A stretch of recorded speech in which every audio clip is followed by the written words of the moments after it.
Tonight, a massive federal spending cuts package awaits House approval in D.C. after it passed 51 to 48 in the Senate early this morning. Now, if it passes in the House, more than $1 billion that goes to the Corporation for Public Broadcasting, think Sesame Street, will disappear.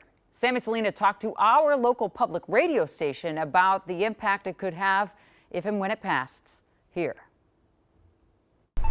Journalists at NPR are busy covering today's news as per usual. It has been a difficult time to work in this organization. But one headline stands out. Senate passes $9 billion in spending cuts to public broadcasting and foreign aid.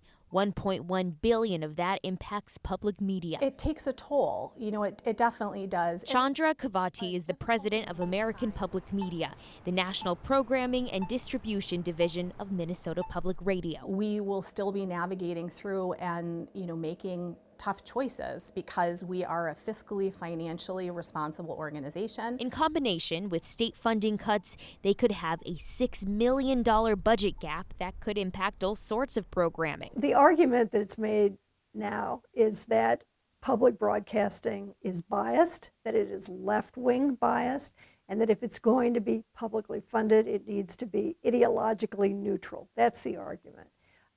It's not a new argument. Jane Kirtley is a professor of media ethics and law here at the University of Minnesota. Her assessment of NPR is that it does operate independently, and that's part of the reason Republicans are targeting public media funding. One explanation for this is that the government does not want there to be an independent watchdog. They don't want there to be an entity out there that is challenging the government line. She says these cuts will disproportionately impact smaller stations throughout the state. There's not going to be the kind of governmental reporting, watchdog reporting, that these communities need and frankly depend upon. Here in the upper Midwest, there are at least 12 stations that have more than 30% of their funding is tied to the Corporation for Public Broadcasting. And in some cases, there are some stations where the losses will be insurmountable, frankly, and they won't be able to carry forward.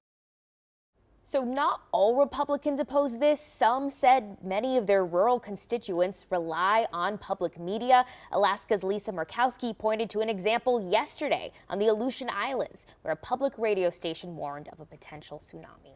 Yeah, and that's the details that matter, and I think the woman from NPR was alluding to that. It's just not all one thing, and that's been the argument. I know a senator from Nevada was talking about that today as well. Yeah, exactly. I mean, they say that a lot of their Republican constituents rely on this programming, and of course, it's not just news, but there's music, there's emergency alerts, weather, all of that, yeah. All right, well, we'll see if it gets sorted out in the House. We appreciate it. Thanks, Sammy.